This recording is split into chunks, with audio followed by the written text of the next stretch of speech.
pour nous édifier sur les circonstances dans lesquelles ils ont été informés du décès et le rôle qu'ils ont pu jouer, aussi bien dans les premiers actes de secours que dans l'évacuation du corps de ce jeune étudiant au niveau du centre social, le centre médico-social du COUD. Des colocataires, autrement appelés voisins de chambre, de la victime ont été entendus et ont pu nous édifier sur ce qui a pu se passer dans la chambre quelques heures, quelques moments avant ce moment fatidique,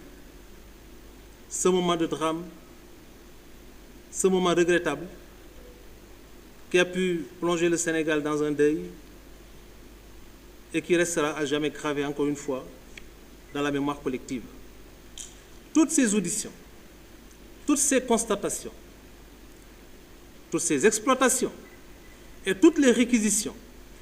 ont pu aboutir à permettre de faire un constat. Le constat qui est résulté des résultats de l'autopsie qui a été ordonnée, celui ayant résulté des différentes auditions recueillies au niveau de tout ce personnel dont nous avons donné la liste tout à l'heure. Les résultats qui sont sortis également de l'exploitation des images collectées par parfois des étudiants, d'autres fois par le Centre national de vidéosurveillance, ont pu concourir à nous permettre de retenir une thèse irréfutable à ce stade de l'enquête. Je reprends pour l'illustrer le bout de phrase contenu dans le communiqué qui a été servi à la presse nationale et à l'opinion publique dernièrement, passage dans lequel on vous disait clairement que les éléments d'enquête disponibles ne permettent pas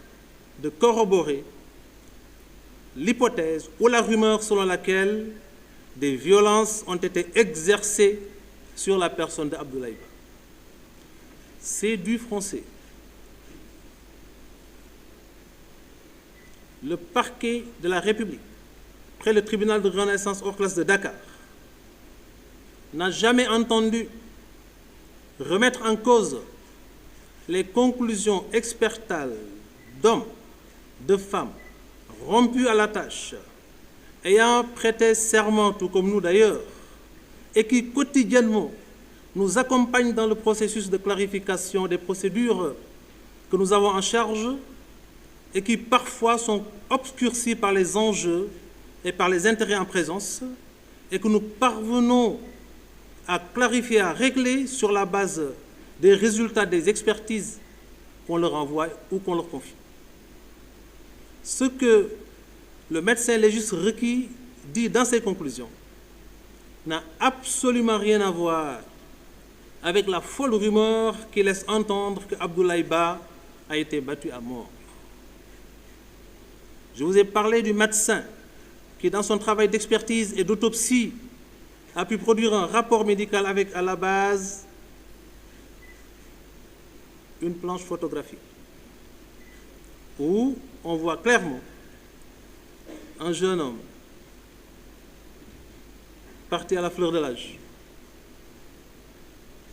arraché à l'affection de sa famille, constituant jusque-là l'espoir de la dite famille, mais aussi de toute une nation, qui, pris malheureusement à un moment donné